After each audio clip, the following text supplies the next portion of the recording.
XJ Talk Show. It's on. Now.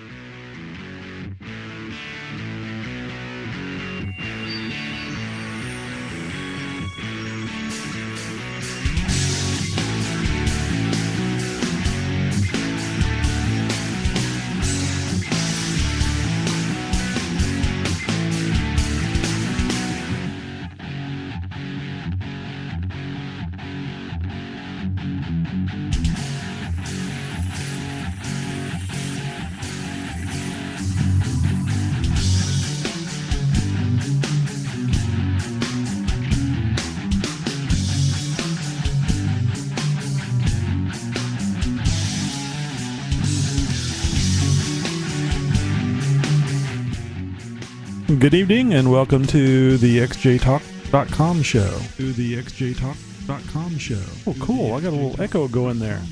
Oh, cool. That's always fun. Mosquitoes? I have no idea. Try the new design of off clip-on repellent. Yeah, love it whenever I open up a window and it starts playing video. Boy, I hate those commercials. Anyway, this is episode 30. That's 030. Because we're hopeful in having, triple-digit number of shows. My name's Tony, and it's Mutteroy on xjtalk.com. Not a lot going on in the home Jeep world, thank goodness, and we'll talk more about that here in just a minute.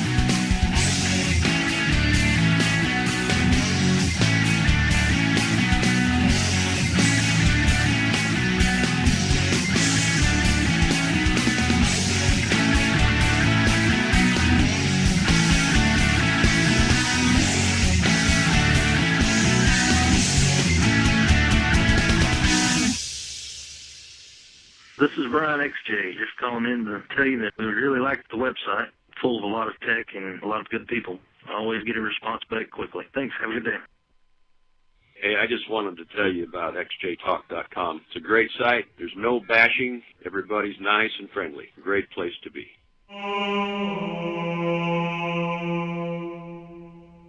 Are you interested in being a guest on XJ Talk? Well, you can contact me via email, Tony@xjtalk.com. That's Tony@xjtalk.com. Did you know that xjtalk.com is on Facebook? Just go to facebook.com/xjtalk and friend us. We're also on Twitter, twitter.com/xjtalk. This is Big Jim 350, and I f***ing love xjtalk.com. xjtalk.com. xjtalk.com. It's where you go when you're not off-road. At least I hope that's where you want to go. I mean, there's lots of good Jeep websites out there, but, xjtalk.com is a little unusual, maybe even a little strange. But, the people that are there, they seem to like it, so I'm not getting any complaints, so I guess that's always a good sign. So anyway, last episode I was telling you about a potential blown head gasket on the new to us 99 Jeep Cherokee, and I don't know. I have a tendency to think that it probably is, but I really haven't had any problems with it overheating. It runs a little hot. It doesn't run overly hot. It kind of acts like the 98's acting, which I think I mentioned on last show.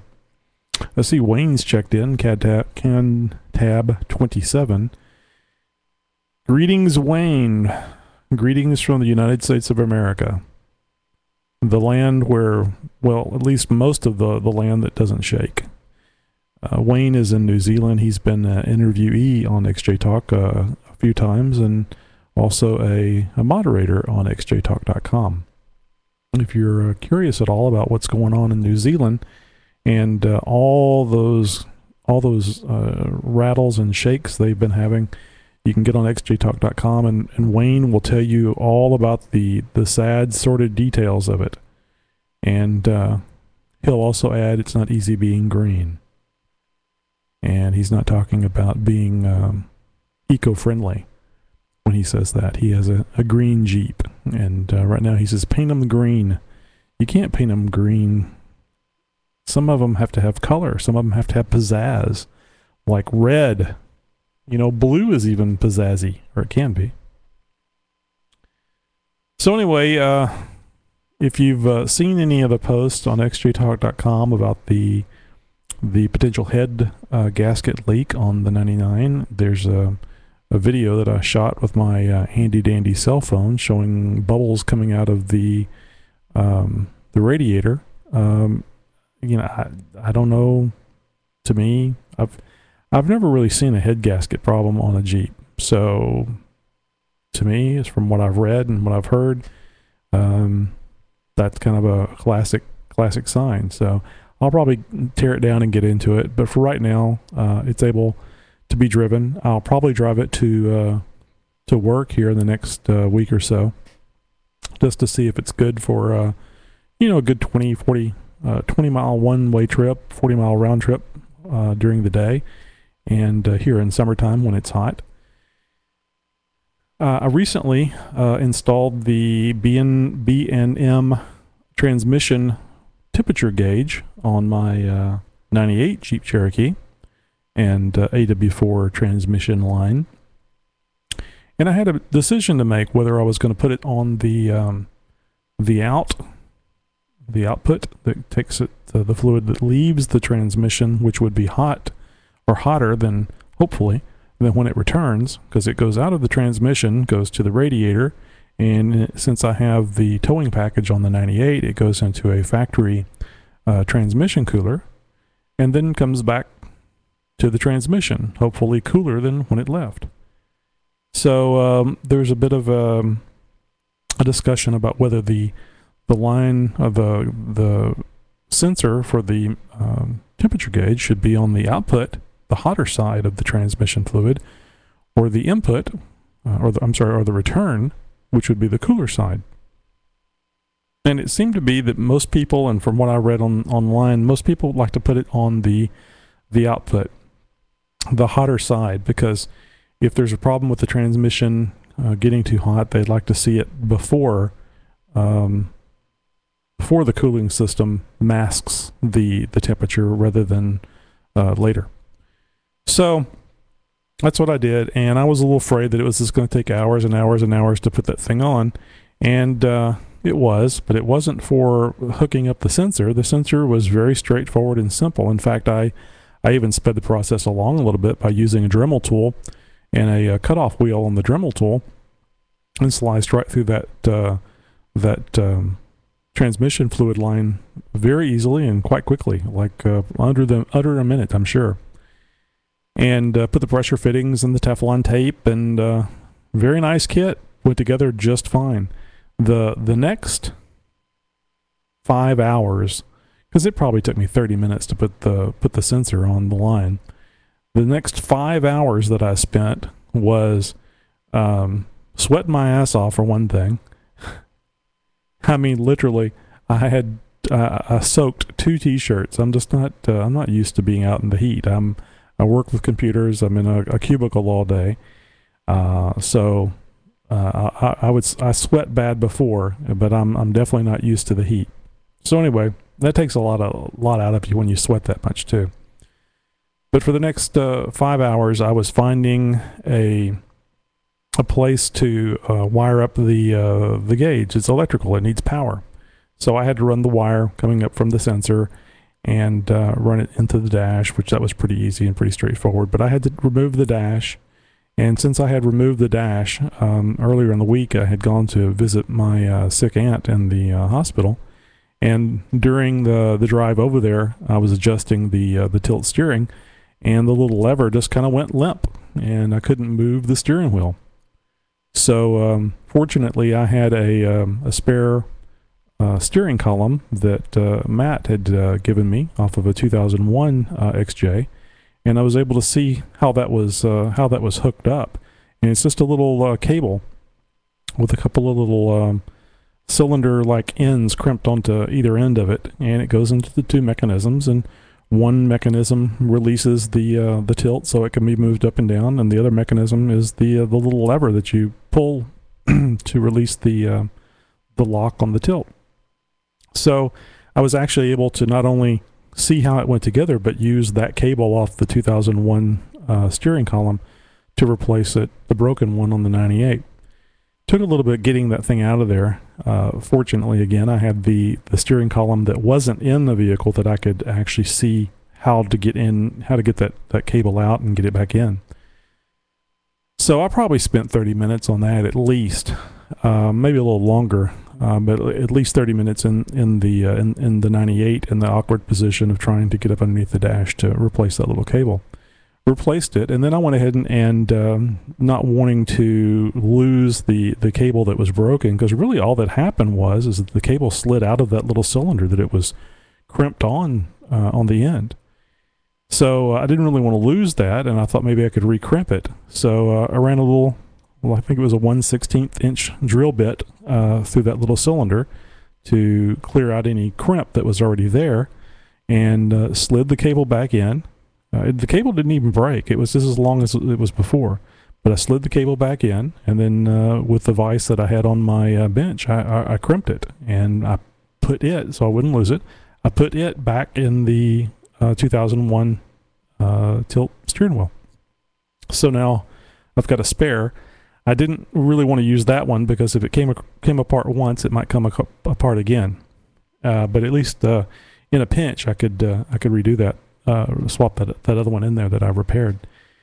Anyway, so while I was there, I found it was pretty easy to find the 12 volts that I needed to run the meter, and I was not planning on hooking up the little light that's in the meter.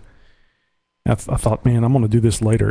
I'm just too sweaty, and I'm getting too tired messing with this. And then I got to thinking about it, and I thought, well, this is stupid.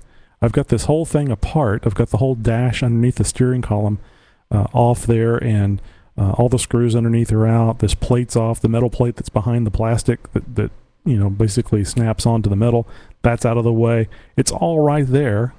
Take the time to find the 12 volts that goes on and off with the light switch. I was a little lucky because I have a aftermarket alarm system that I installed from one of our past advertisers. Very nice alarm system. Commando? Yeah, Commando. It's not a name brand thing, but it's really neat. It has a remote start and microwave motion detector and all kinds of goodies. But anyway, so I knew where several of the things were, but that alarm system doesn't need to know or doesn't need to control the lights on the cluster, and that's what I needed to come on. That's the light that I needed to come on the meter. I needed to come on when the cluster comes on. So I got my little digital meter and started poking the wires. There's a point on the probe, and I was actually able to penetrate the not shielding, the little plastic covering, the insulation that on each wire. And then once I'd find a wire that had 12 volts, I could turn the cluster lights off to see if that was the one. And that took a little while. That's a little irritating, having to go through wires and trying to find the right ones, especially when you have to take your hand off the probe, put the probe down, turn the light switch off, put the probe back up in the same place, and wonder, am I still getting a good reading through this cable? And then put it down, turn the light back on, put it back. And so it would have been a little handier if I'd had, I'm sure they sell something that you can actually put on the wire and that will hold it on there so that you can just, check it faster that way. And and actually verify that the voltage is going on and off as you switch it. But anyway, I finally did find the proper wire. Well, actually, I don't know if it's the proper wire or not, but it's a wire that does have the 12 volts on and off with the switch. And I did find later, I didn't even think about it until after I'd hooked it up. I wonder if it will dim, if the light on the B&M transmission temperature gauge will dim, and it does. So I think I did get the right cable, the right wire, the right line. So that's hooked up, and there really is no good place, no good vision-wise place to put this 2-inch gauge in the Jeep. At least not in my 98, and at least not in my estimation. I thought one of the really cool places was right in front, the little plastic that's right in front of the handle for the 4-wheel drive. But as I suspected, the lever will actually cover part of that gauge, and I don't like that. It doesn't look like a very professional installation to me. It doesn't look like it's very well thought out. Another person that I'd read about doing this installation had mounted on the side of the console, on the passenger side of the console, and that was very visible to the driver. And you would have to look down to the side, but it's transmission temperature, so you shouldn't be going 100 miles an hour and needing to look over there to see what the transmission temperature is. So that's acceptable. The only thing is that I know from experience with my older little gooseneck cell phone holder there, that even that thing that's kind of been out of the way still gets hit by people's knees. And I couldn't help but think that gauge mounted to the side of the center console, up there in front of the passenger seat a little ways, is going to be in the way of a passenger. So I didn't want to put it there. And I had pretty much already ruled out putting in the 3 gauge A-pillar mount that I had bought, because I didn't think it had a proper angle on it. I thought the gauges might be, it seemed to me that it was really something that you would put on a vehicle that had a windshield that had more of a slope to it, so that the gauges would be more facing towards you. I was concerned that they would be facing up too high. But I tried the A-pillar A-pillar 3 gauge. It's a pod. That's right. That's what it's called. I tried the pod in there just to see how it would look, and it looked acceptable. I mean, there's a little bit of an angle to it, but not so much that you can't read the gauges, and not so much where it looks goofy. So I went ahead and went that route. And now the only problem that I have with it is I've got 1 gauge and 2 empty holes. So I went ahead and ordered a vacuum gauge, and this was actually a post that I put up several months ago about what 3 gauges would you select. A post on xjtalk.com. What three gauges would you select if you had a A-pillar 3 gauge pod? And I knew I was going to have a transmission temperature gauge in there, but what are the others? And some people said oil temperature, which I guess is okay. I mean, if I know what the coolant temperature is, then I have a pretty good idea what the oil temperature is, I feel. I may be wrong on that. I've never measured the oil temperature, and I don't understand how critical or why that would be critical.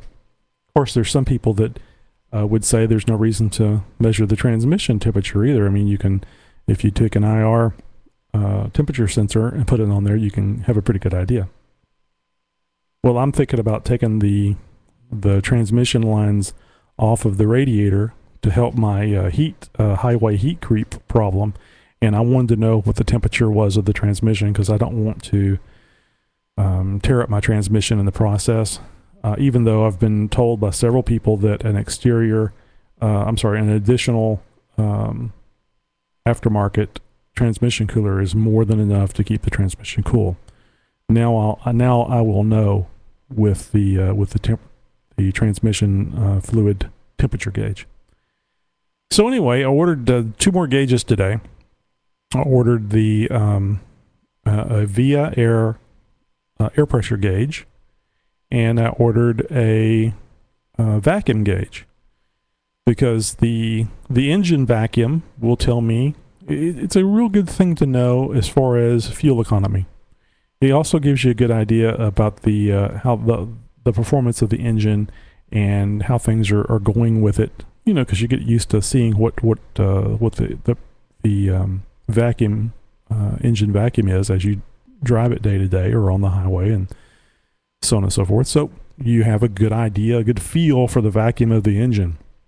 And also too, as long as you keep the vacuum high, that means that the throttle body isn't wide open and letting the air pressure go low. And if the throttle body's not wide open, that means you're not dumping a lot of fuel into the intake.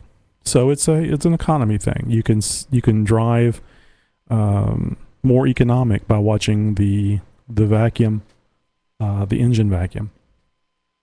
So the air pressure gauge is kind of going to just be a filler for now, because what I'm planning on doing with it, I figured this would be a really neat idea.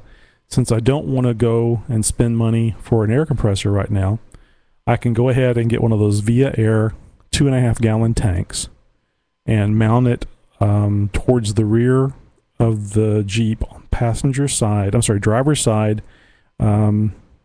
past the transfer case. There's a spot right there that particular tank will fit underneath, the unibody will stick down below that tank, so it'll kind of protect it, and it fits behind the transfer case. There's a space there. So I've seen another installation like that, so I'm fairly confident that it'll fit well there. And then what I'll do is I'll just use that tank. I'll just fill it up with my air compressor at the house, or if I can find an odd gas station that still has a real air compressor, I can fill it up there. And with the gauge in the A-pillar pod, I'll be able to see how much air is left in the tank, and then know at a glance if I need to fill it up again. And then later I'll get probably a Via Air air compressor and mount that and hook it up, and then I'll have a switch with the overhead switches that I have where I can kick that on and fill up the tank, fill up the air tank. But the neat thing is that with the air tank, that means I'll have onboard air. It'll be limited, of course. But the really nice thing will be I'll have a compressed air, not system. What am I trying to say? A compressed air reservoir for my air horn. I had two situations today where it would have just been very advantageous, if not satisfying, to use an air horn. Those people that they feel that if they signal, it's okay to pull within 3 feet of your front bumper, because they're in a hurry. That's fine. They can be in a hurry. I just rode his ass. But it would have been a lot more fun to hit that 110, 130 decibel air horn whenever he did it.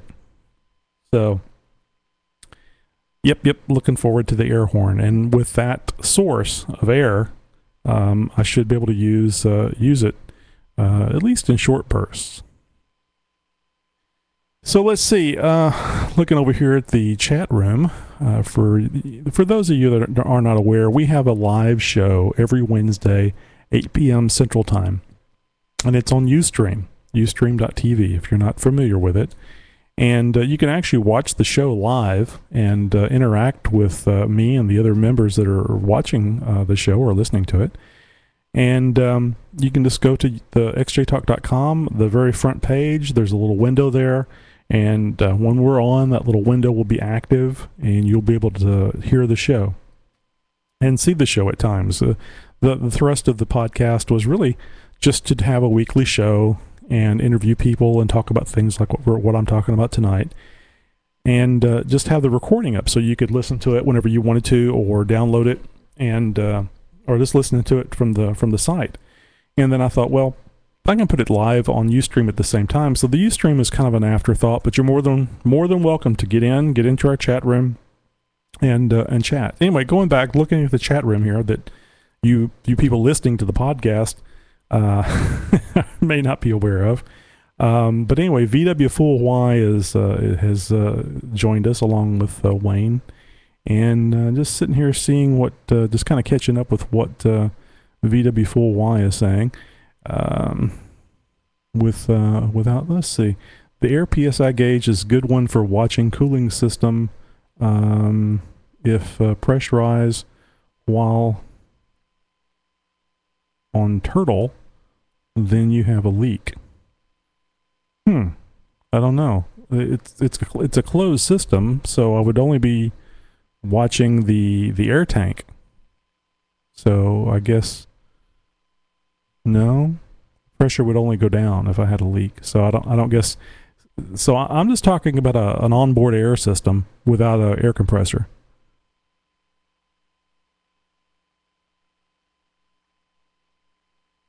Okay. No, I don't know. Maybe he and Wayne are talking about something. I didn't read all the comments there. I didn't want a lot of there.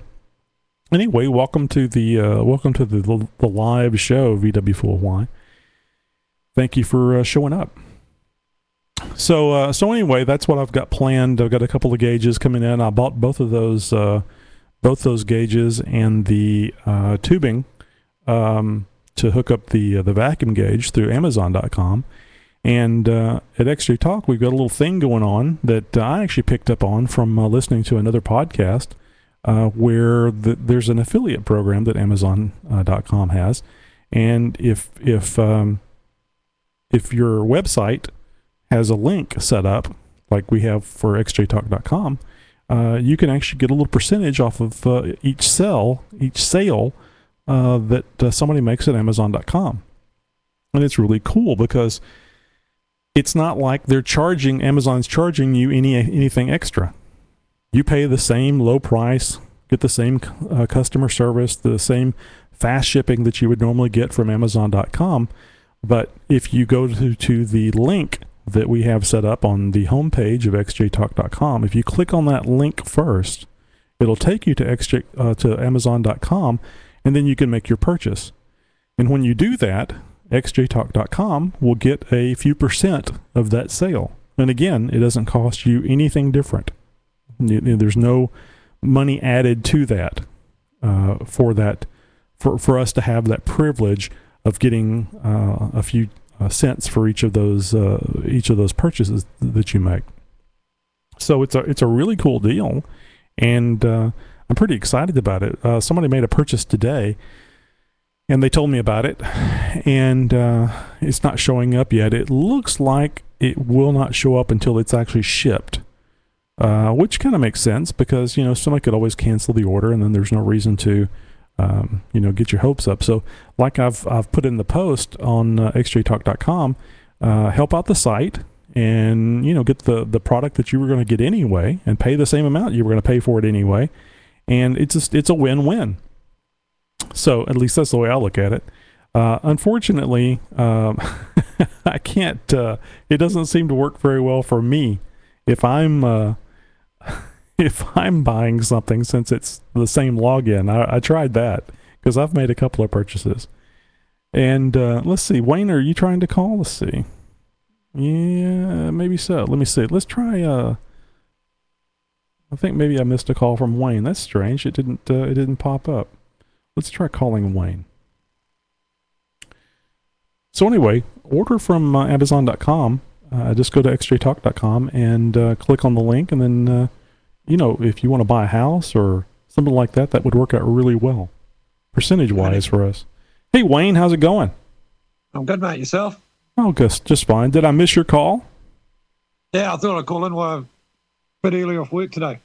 Excellent. Thank you. No, I didn't see it pop up. I just saw a little notification, like whenever somebody adds you to their contacts or something, and I went over there to look at it while I was talking, and it looked like I had missed your call.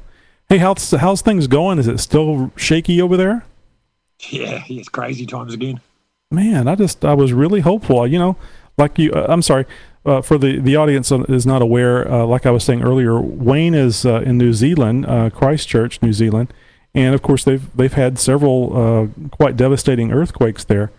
And fortunately, Wayne hasn't had any I don't want to understate this, Wayne. You have not experienced any loss of life. You still have a home, but you have this almost constant shaking going on, and your home has suffered damage.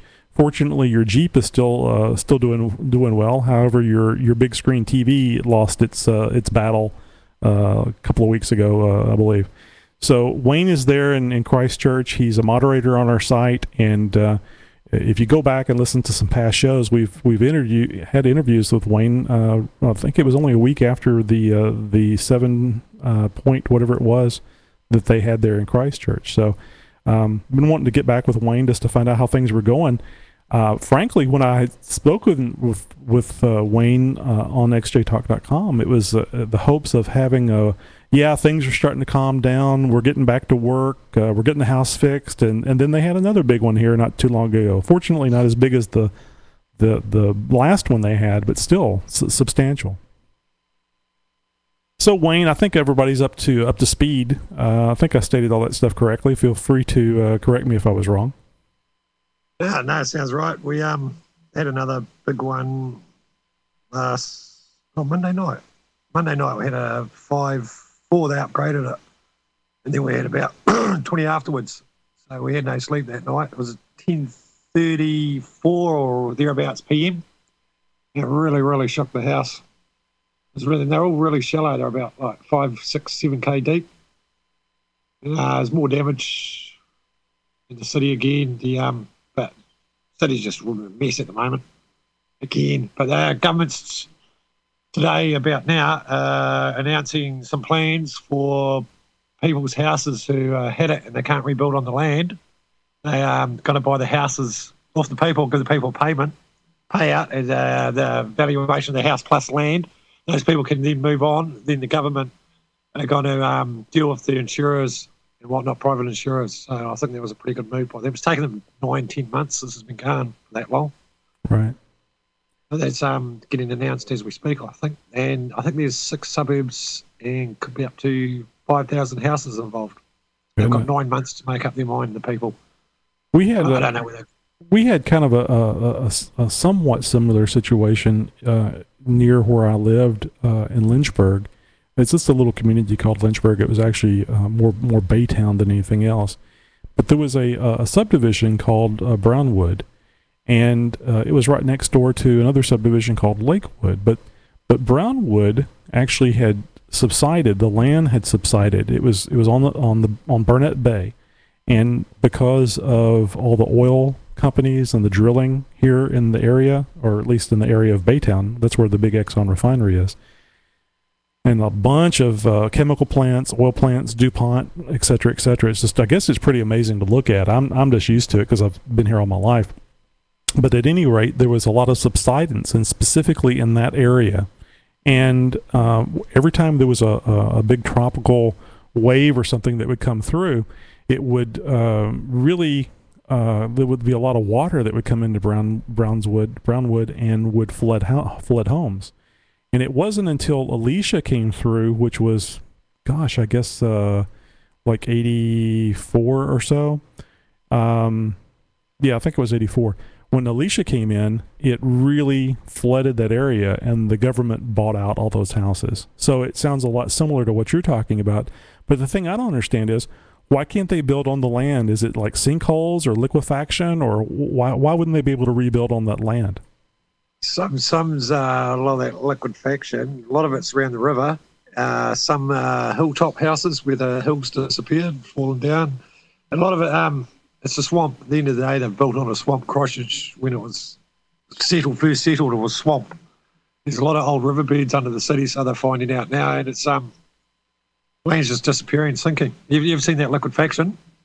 I think a couple of wee pictures I put up and whatnot of the little bits. There's suburbs and suburbs of that just covered in that, and it's people's houses under their floors, meters deep in some areas. No, that's like whenever a solid but it starts to act like a liquid because of the shaking. So things that would be sitting on something that was like solid looking, like the ground, it would actually sink into it. I remember you posted some pictures of things that were sunk into it that, in my mind, looked like what happens whenever there's a lot of sand, or like if you parked a vehicle on a beach and the water washed in around the wheels, the sand would build up, or I don't know if the vehicle goes down or the sand just builds up around it, but you get this thing where the sand goes up the side of the tire a little bit. That's kind of what those pictures reminded me of. So I guess what is happening is when the ground shakes, the solids act like a liquid. Yeah, and if it's coming out of the ground, it's leaving holes under it. A lot of the banks have fallen down, so there's flooding, a lot of flooding now too on the tidal rivers. I know just up the road here, there's floods twice a day with the tides. It's because of the earthquakes caused the banks and the land to drop a metre or so. There's people there it's near on 10 months now from that first one. They've been living with power going off and on, and no sewer, as in they've been having to use those portaloos, you call them that, those porta potties, portaloos. So they're walking out whenever they've got to do their business, be at 1 in the morning or 1 in the afternoon. It's winter here now, no lights, torches. I don't know how the people have been living like that. So how's your house? I know you had said, I think that was a picture that you had posted where the wall was leaning out, so you had quite a large crack there. I don't know if that was your house or not. Yeah, and it's one of the main walls has got a big bow in it. The roof's concaved almost. I can see daylight. I'm in my bedroom now and I'm looking out my wall. I can see daylight. It's got worse. It keeps moving. It's good shake, so I think it's still structurally sound. Might wake up and I might have a bit close to the neighbours. That's about all. But it's just getting worse. But they were about to go with a go-ahead to start fixing it. But because we've had the big shakes now, we haven't heard from them. So I don't know if the guys, at the end of the day, what they're going to do is come in here. We're going to move out for, say, I think it's going to be about near on 2 months. Lift the house right up. I think they'll move it. And then do the foundations again, put the house back down, then straighten all the beams in the roof, new floor, new beams, new wall, paint it, drywall, you call it drywall, chipboard, whatever else they find. So it's quite a major one. That's amazing. That's a lot of work. So, Warren on here, the other Kiwi, CJ ANZ, Warren, his wife, she can't handle it anymore. He's put his house up for auction, and this is last night he told, I saw it was posted actually on XJ Talk, and he's brought a block out in Leaston, which is about 20 minutes away. You feel the really big earthquakes, but you're not waking up with the fours when they roll through. You don't feel them out there. You only feel the real big ones. Mm-hmm. So he's had enough. He's gone. There's thousands like that. There'll be even more today when the government announced that packages. People will just be, that's it. They'll move out of Christchurch. Yeah, completely understandable. I mean, especially if you have a family, and especially that's what keeps you there as well, though. Oh, yeah, I guess so. I guess relatives. Yeah, I got elderly. My dad, he's 70 something now. Bridget's mum, we know about Bridget's mum, don't we? We don't talk about that in law. She's elderly and frail, and you got your friends. I got brothers and sisters here, cousins. I'd rather be in Christchurch if something goes snap again than a couple 100 miles away where it's going to take me hours to get here, or say it be in Australia or something like that where it will take me so many hours to get back here if you can fly back in kind of thing. I'd rather be able to, even if I had to walk to go and check on my father or family or whatnot, I'd rather just be here. Yeah, that makes a lot of sense, and something I didn't consider. It's a very foreign location for me, so all my family is here close by, and I didn't even think about your family being close by, which makes perfect sense. And like you say, if you were in Australia, they had floods, they've had some recent earthquakes, they have all kinds of issues there. So, what do you do? I mean, it would be like me in California along the San Andreas Fault, and then moving to another place in California on the fault line. So, in Texas, I don't have to worry too much about it. We can't go anywhere because you can't sell your house, and you can't walk away from your house because it's worth X amount of dollars. You can't because they're damaged. So you're kind of stuck here anyway. You're kind of screwed even if you wanted to go, unless you walk away, cut your losses, and start again. Or that's a lot of money to waste, kind of thing, if you know what I mean. Well, yeah, but but it's perfectly understandable the people that do. Just because of the sanity. Well, that's it. It's more. It's broken a lot of people these last few big shakes. You really see it now, but people are just so sick of it. And sleep deprived. You know, if you can catch sleep, it's good sleep. But you get a big quake like we did the other night, and you get about so many during the night. You don't get a lot of sleep for next 3-4 days. And then when you do, it's always in the back of your mind. And if you're in the shower or be it you're about to doze off, you always, what if, or you wait, or if you hear a noise, your eyes open and you brace yourself or you got to run or whatever. That's crazy. I would imagine that you don't even want to eat the food that gives you any gas because you could scare a small family. The Indian restaurants won't be doing a very good trade. It's crazy times, but there's a lot of it's got to stop eventually, and then we'll have a better city out of it, and we'll have a bright, good future. But at the moment, 10 months of it, she's wearing thin. Yeah, how long has it been total? Yeah, it's September the 4th last year, so it's 10 months. Oh goodness. Maybe that's what you said. I thought you said 2 months and 10 months. Okay. Yeah, I was thinking it was over a year because I know it's been going on a damn long time. A lot longer September, than I then thought. we had the February one what killed people in February. Then the 13th we had another big 6 and another big 5, and that's what broke a lot of people because the streets. Okay, they were patched up, but there was some sort of, you could go about some normal activities. Now it's a battle to get to one side of town again, and like I said, people shoveling that liquefaction for the 3rd time, and power was gone, water was gone. I think we're only allowed to start drinking the water again, but you still should, probably boil it. And people still, Monday night when that one went through, they lost their power again and water and stuff. So and there's a lot more broken houses around now. You actually see them with walls disappearing and disappeared, and it's crazy. I think they're more or less the CBD, the central part of town. I think they've just left that at the moment because every time they go in there to start doing stuff, we get a big shake, masonry, all stuff falls, and we just don't want to lose more people. Yeah, I was going to say that's going to be hugely frustrating for the people that are putting things back together, and I'm sure even for you. Are you back at work now? Yeah, we're doing work. We're working just out of 30 minutes out of Christchurch the last couple of days, but we're working on the other side of town last week in the hills where they've been rumbling. And it was funny, I was meant to be over there the day it's called Governor's Bay, the last big 6 we had, and it was right there, and I was meant to be in there cutting one of our concrete jobs up, but we got delayed, and I'm kind of glad we did because it would have been a long walk home. There's rocks and stuff down all over because it's through the hills and stuff. Mm-hmm. There's rocks all and stuff down the road, so I don't even know if that house will still be there, actually. Yep, it must be very frustrating for the people that are trying to get things working again. I guess this is one of those things where you just have to keep going because, like for the water and the electricity, people have to have it. Makes a huge difference in the quality of life, I'm sure. Doesn't help. We're in the smack bang in the middle of winter too, so it's pretty cool over here at the moment. Well, that's good. Yeah, that's right, because it's summertime here. Yeah, so it's it's good. It's like it's cooler. It's cold. It's cold. It must be so horrible for the people who haven't got proper heating and stuff. And if they rely on electricity for their heating and lose the power.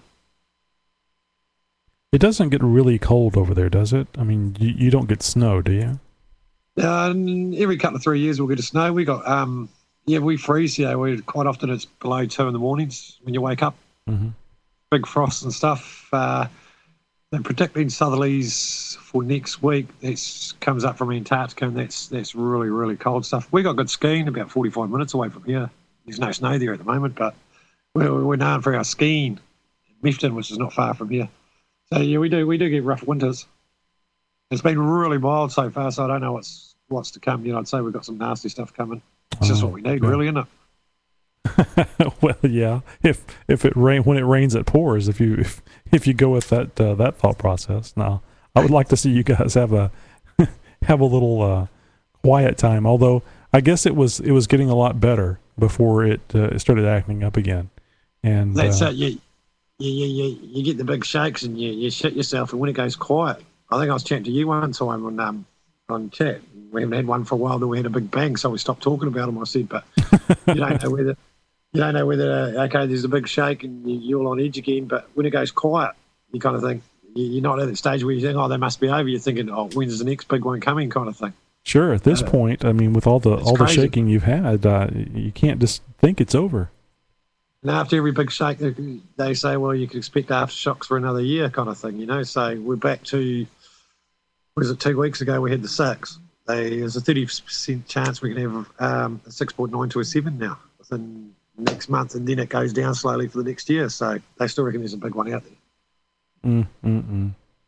So this is probably old news, but it's something that's not so sad. At least I don't think it's this sad. You were recently trying to get your Jeep inspected, and you were having some problems. What was the problem, and how did you get around it? I had no light for my SRS light, no dash light for my airbag, but it's a mechanical airbag. The Jeep don't have them, and I had to explain that to the mechanic I was at. And then I just got peeved with him, and I took it down to my mate who owns four-wheel drive accessories, who's lost his shop, but he says, no, that's cool, leave it with me, and I'll take it where he's allowed to go, because you've got to be at a proper mechanic shop. And he took it round to another four-wheel drive shop, threw it through for warrant. I think I put a new track bar or something on it, good as gold. So it's all legal now. I've got problems with the clicking noise, but it's the universal and the drive shaft, which I think I've just ordered one, which I've got my next project to fix that. But at the moment, it's still running. I don't really want to pull it apart. Yeah, and you never know when you might need it too. Well, exactly. That's I didn't want to. It actually rained here in southeast Texas today quite a bit, and I like putting my Jeep in four-wheel drive since I have the full-time option on it. I like putting it in four-wheel drive, especially on one road that I travel on. It's very, very slippery. But I didn't want to do it because I've got a U-joint in my front drive shaft that's starting to talk to me. So I'm going to try. They're interchangeable, aren't they?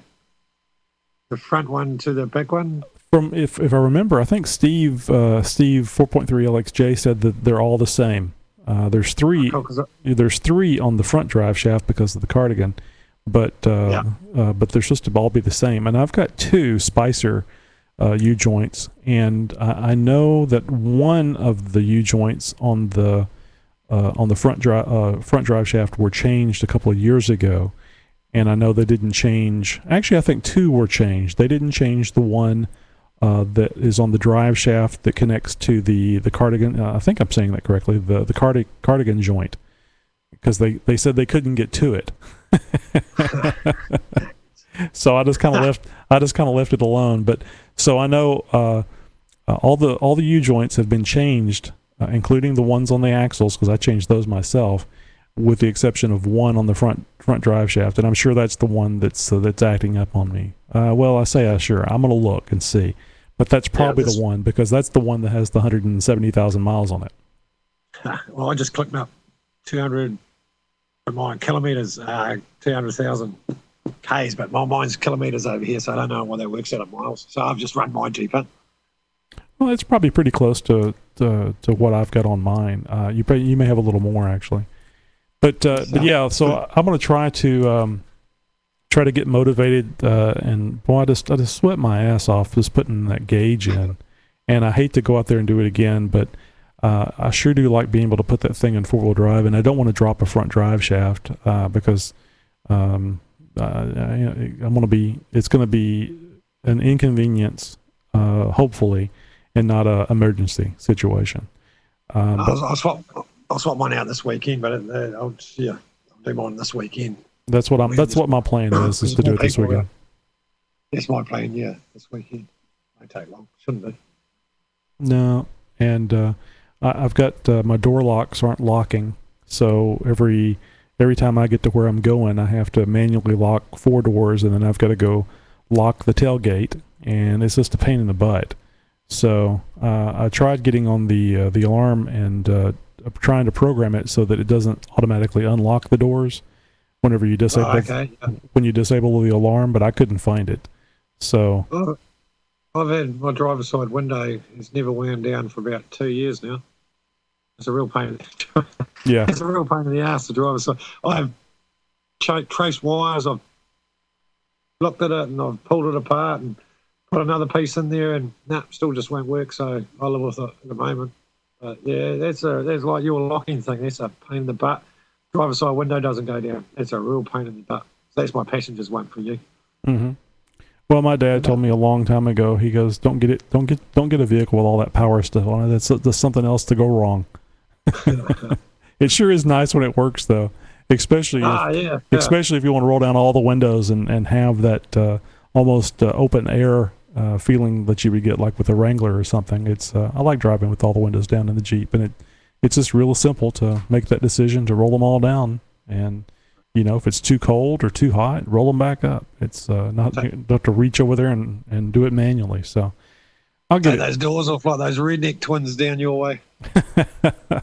I was when I took the 99 over to Matt's shop weekend before last. He was there. Renee was there, and I asked him. I said, "Do you ever get hit by rocks or anything whenever you're driving with the doors off?" And he says, "No, but he's learned to keep his legs inside because he gets hit by he's been hit, I think, with sand and some dirt, and that hurts pretty bad. So, which I can well imagine." It is pretty cool, though. It does look pretty neat, and of course, it is nice air conditioning. I guess it's even cooler whenever you're sitting at a light because there's more of a breeze to come through. I think that would be illegal. I don't be allowed to do that. Okay, the Wrangler. Oh, really? But I don't. It'd be illegal here. At least, like, you can, because the boys, or my mate, he's got a couple of Wranglers. He takes all the tops and doors off summertime. But at least they're made for. I'll look into that, actually. I'll find out about that. I'm pretty sure it'd be illegal somehow. Because they're beginning to bang down on us anyway, so I wouldn't want to bring attention to myself anyway. Mm-hmm. Yeah. Doors. It'd be interesting. Well, I don't know. Just it amazes me how many things we can do here in Texas. I'm used to California being pretty anal about things. When I was really surprised about Australia doing the gun ban because I've always felt Australia is a lot like Texas, full of rednecks. Actually, you should get to talk to James or those couple of those Aussie boys we got now because even though I think some of them were born in New Zealand, they have got some really different rules to what we got, as in for modifying their Jeeps or four-wheel drives or vehicles. They're really anal. They're worse than us.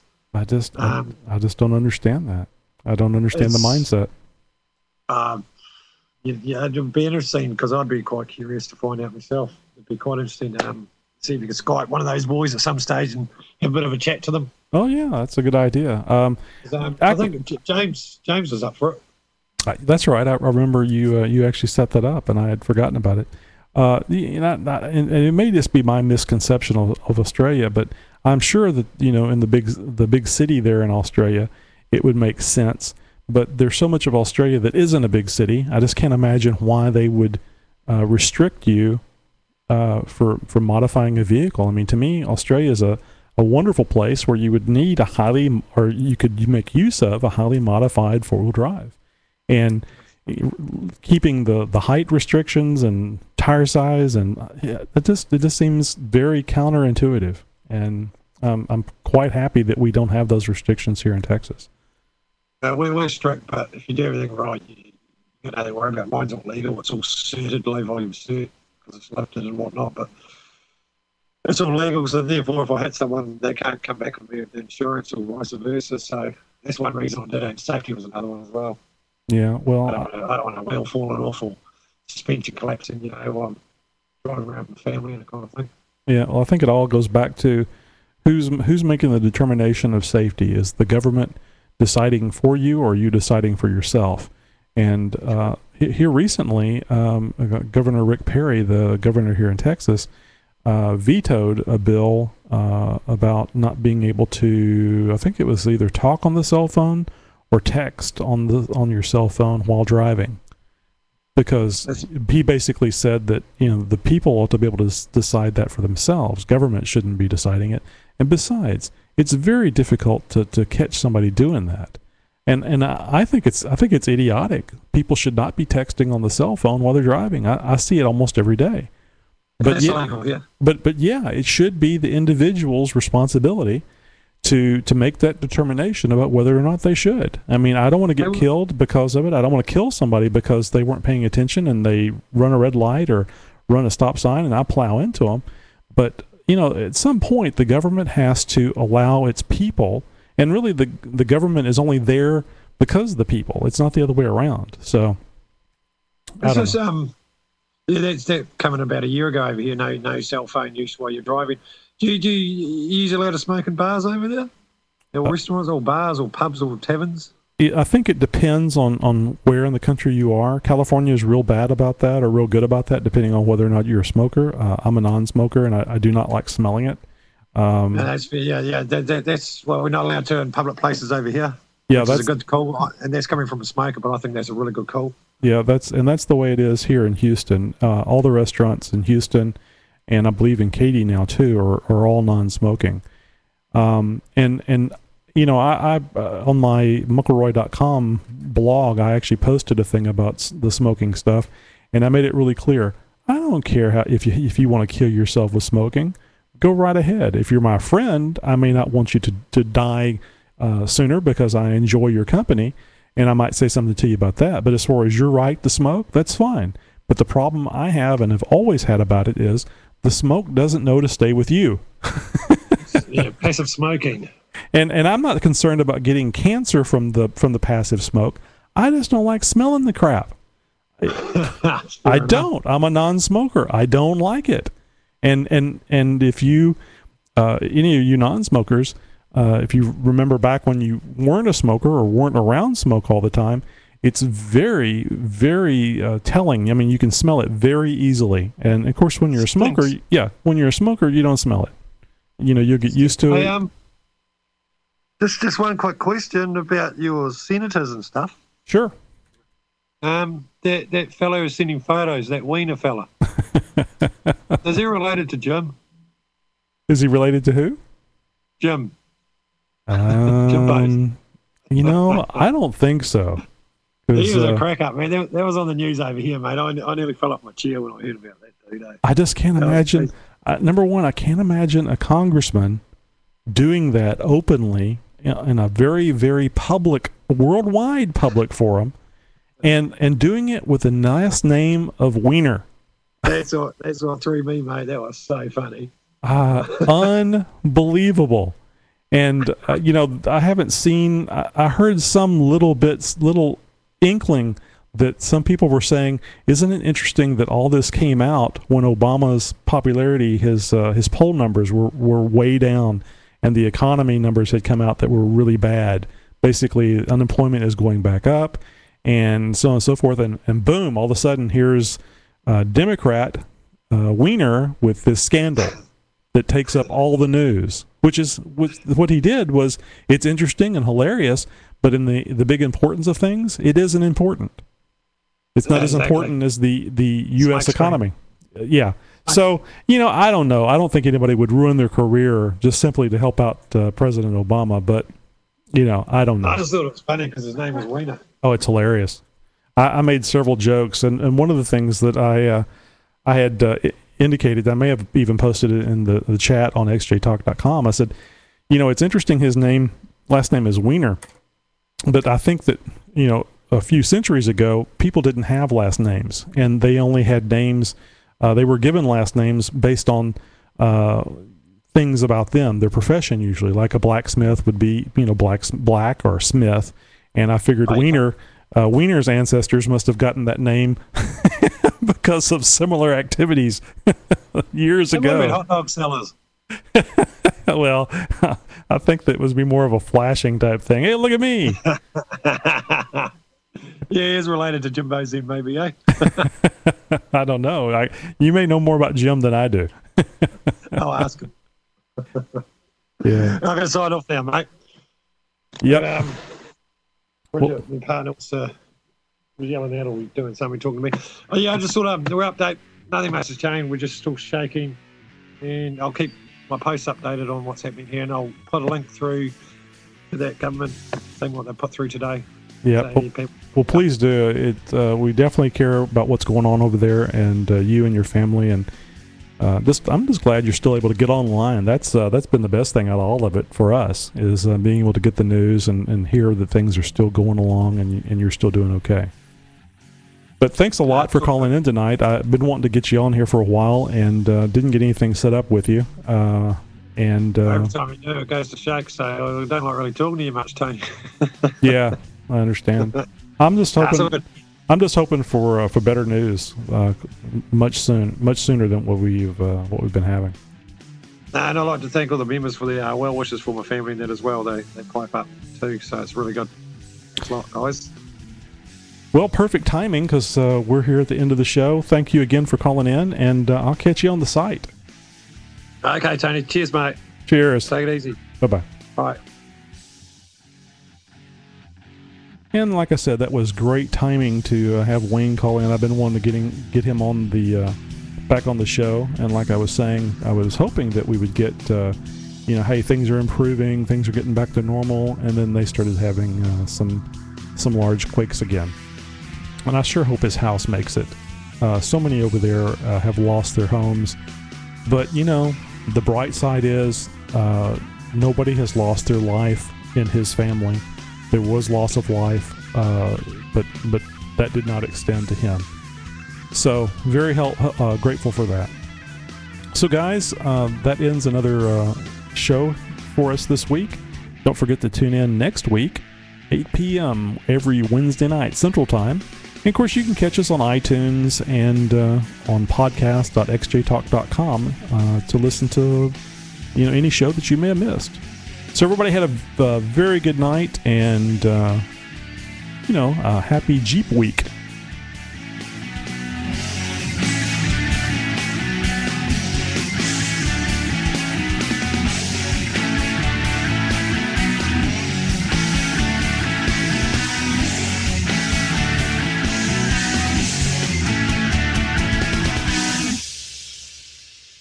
I just wanted to say XJ Talk is the best fucking site in the fucking world. And if you think you know of a better fucking site, fuck you. By the way, this is Big Jim 350.